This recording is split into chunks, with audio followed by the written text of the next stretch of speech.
ये बड़ौदा उपचुनाव हरियाणा वासियों के सामने है। किसानों पे एक बार बार इल्जाम लगता है कि किसान राजनीति करते हैं। ये ठीक है कि किसान को राजनीति करनी चाहिए, लेकिन जब राजनीति की बात होती है तो मैं बता दूं, राजनीति सिर्फ उस पिस्टल की तरह है, उस हथियार की तरह है। यदि सैनिक उसको बॉर्डर पे के लेके लड़ता है तो वो गैलेंट्री अवार्ड लेके लौटता है, और इसी हथियार से अगर रास्ता रोक के किसी की गाड़ी छीनता है या कोई घटना करता है तो वो सीधा जेल जाता है। तो राजनीति व्यर्थ की चीज नहीं है। कम संसाधनों में बड़े कार्य और निपुणता के साथ निकालने की एक कला राजनीति है। तो हमें भ्रमित किया जाता है कि राजनीति से दूर रहिए। जो राजनीति से दूर रहते हैं वो राजनीति का शिकार होते हैं। तो राजनीति खाली आपकी वोट बैंक की नहीं होती।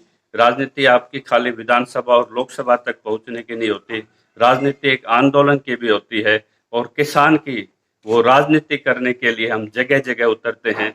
और जो किसान संगठन इस आक्षेप और इस पटापेक्ष के चक्कर में पीछे हटते हैं, सबसे बड़ी राजनीति 4 साल तक वो सरकार के सामने चीखते चिल्लाते हैं और 5वें साल सरकार के इशारों पे चुप हो जाते हैं, उससे भयंकर राजनीति कुछ नहीं होती।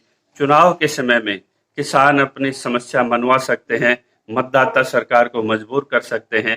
एक ऐसा ही अवसर आज बड़ौदा उपचुनाव में वहां के मतदाताओं पे और हरियाणा में जितने भी किसान संगठन हैं उनके किसान पंचायत हुई है, और एक मुद्दे पर यह सहमति बनी है कि पिछले पीरियड में आप देखें, भाजपा के शासनकाल में न फसलों की कहीं पे पूरी खरीद हुई, एमएसपी के नाम पे ढोल बजाए गए।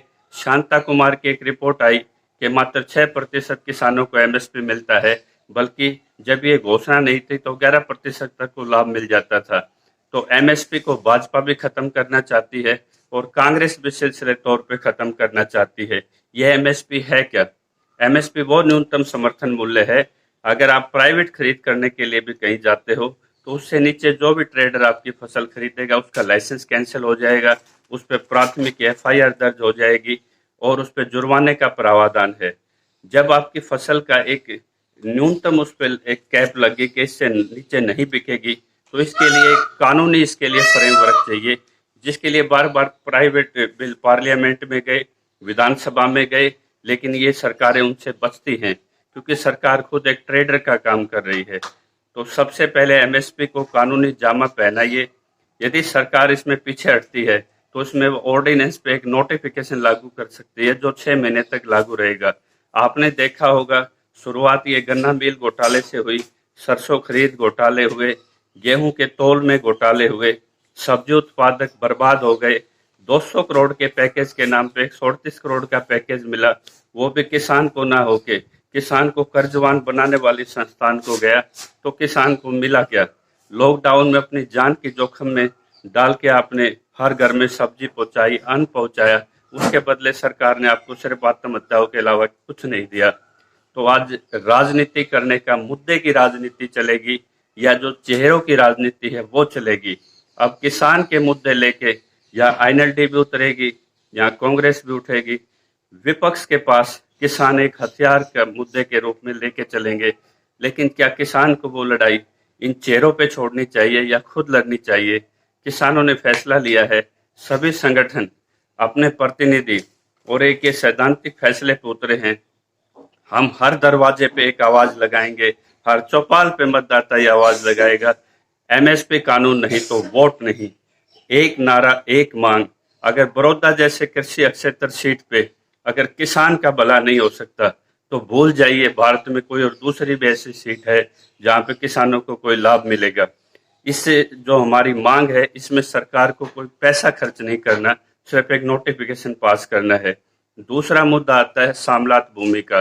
कानूनी रूप से सामलात भूमि गांव के भू मालिकाओं ने अपनी खेवट से छोड़ी हुई है, और निसंदेह उस पर सुप्रीम कोर्ट, हाई कोर्ट के काफी फैसले हैं जिसमें वो भू मालिक हैं। लेकिन उसके प्रबंधन के लिए पंचायत को एक केयर टेकर के तौर पे भूमिका दी गई है, और जैसा रैया में हुआ था, सरपंच से सरकार के प्रभाव में होते हैं तो उनसे कोई भी प्रस्ताव करके आपकी सामलात भूमि की एक लूट होती है, और इसी लूट पे एक सुनियोजित कार्यक्रम भाजपा का है। कभी उद्योग के नाम पे, कभी एमएसएमई सेक्टर के नाम से विदेशी कंपनियों को लीज आउट करके या सीधा बेच के सामलात भूमि आपके हाथ से निकल जाएगी। क्योंकि उसके लिए बीसीएल एक्ट में संशोधन कर चुके हैं। तो किसानों की और देहात की ये मांग रहेगी कि गांव को अगर बचाना है, गांव की स्वायत्ता बचानी है, गांव के सामूहिक उपयोग की अगर जमीन बचानी है, तो हमें उस संशोधन को रद्द करना होगा। अगर कोई अनुबंध गांव से होता है तो ग्राम सभा के माध्यम से हो। तो सरकार ने आपकी सामलात भूमि लूट के लिए पूरा कार्यक्रम बना रखा है। और रही आपकी बार धान की फसल, जिसमें 2% बढ़ोतरी हुई है और 11% उसमें आपके खर्चे बढ़ गए हैं। 9% खर्चे किसान कहां से पूरा करेगा। बरसाती पानी पे भी रोक लगा दी गई। अभी 2 दिन पहले घग्गर की नदी में जो पानी बरसात का था, जो पाकिस्तान का पानी रोकने की बात करते थे, वो पानी भी पाकिस्तान की तरफ बहा दिया गया। अनेकों बहाने होंगे, अनेकों आप पे प्रतिबंध होंगे। बिजली के कनेक्शन पे रणजीत सिंह की बड़ौदा में जो चौपाल कार्यक्रम हुआ, वो भी फेल हुआ। वहां एक किसान ने कहा कि मेरा 640 में कहाँ नाम है, आप कहते हो 640 कनेक्शन दे दिए। किसानों को सब कुछ देने का एक सवांग रचा जाएगा। ऐसी ही झूठ सोमवीर सांगवान ने दादरी में भी बोली है। किसानों को देना और किसानों को देने के नाम का नाटक करना दोनों ही अलग चीज हैं। राजनीति वास्तव में आज की वो है कि जहां पुल बना दिया जाए, वास्तव में वहां कोई नीचे नहर ही ना हो। तो जब सांकेतिक और झूठी राजनीति से किसानों का कोई भला नहीं होना, तो इससे अच्छा है कि मुद्दे की राजनीति पे एकजुट हों और हम अपनी सामलात भूमि संरक्षण के लिए संशोधन को रद्द करवाएं और उस एमएसपी कानून के लिए जिसके सरकार की एक कलम चलनी है, उस पर एक नोटिफिकेशन या कानून की हम मांग करते हैं सरकार से। और ये हमारी मांग तब सक्सेस होगी जब एक एक मतदाता हर चीज को, अक्षत्रवाद को छोड़ के और राष्ट्रवाद, कितने वाद आपके बीच में डाले जाएंगे, आपको बुला दिया जाएगा। कहीं हम ऐसा ना हो कि हम ऊपर से तो चौधरी नजर आए, अंदर से हम चौकीदार निकलें। तो हमें जातियों में नहीं बंटना, हमें अक्षत्रवाद में नहीं बंटना और किसी भी राजनीतिक पार्टी का हम प्रचार नहीं करने की आपको सलाह देते हैं। एक ही मुद्दे पे आइए कि सामलात भूमि हमारी है और एमएसपी कानून हमें सरकार एक कलम से जारी करे। अगर एमएसपी कानून नोटिफिकेशन नहीं कर सकती तो अपने दरवाजों पर हाथ जोड़ के इनको वापस के कर दीजिए। और यह अभियान सारे बड़ौदा में शुरू हो चुका है, जिसमें हमें आपके सबके सहयोग की जरूरत है। यदि आप अपनी राजनीति मुद्दों की खुद नहीं करेंगे तो आपकी सड़क कितनी है, आपके भाव क्या मिलेगा, आपका जीवन शैली क्या होगा, ये सब आप पे निर्भर करता है। यदि आप मानते हैं कि हरियाणा कृषि प्रधान है और बड़ौदा बेल्ट कृषि प्रधान है और कृषि के मुद्दे पे ही चुनाव होगा, या किसान को सांकेतिक रूप से आगे करके विपक्ष अपना काम निकालेगा, ये सब आप मतदाताओं पे आप पे निर्भर करता है। हम इसी अपील के साथ आप लोगों के बीच में आए हैं। जय किसान।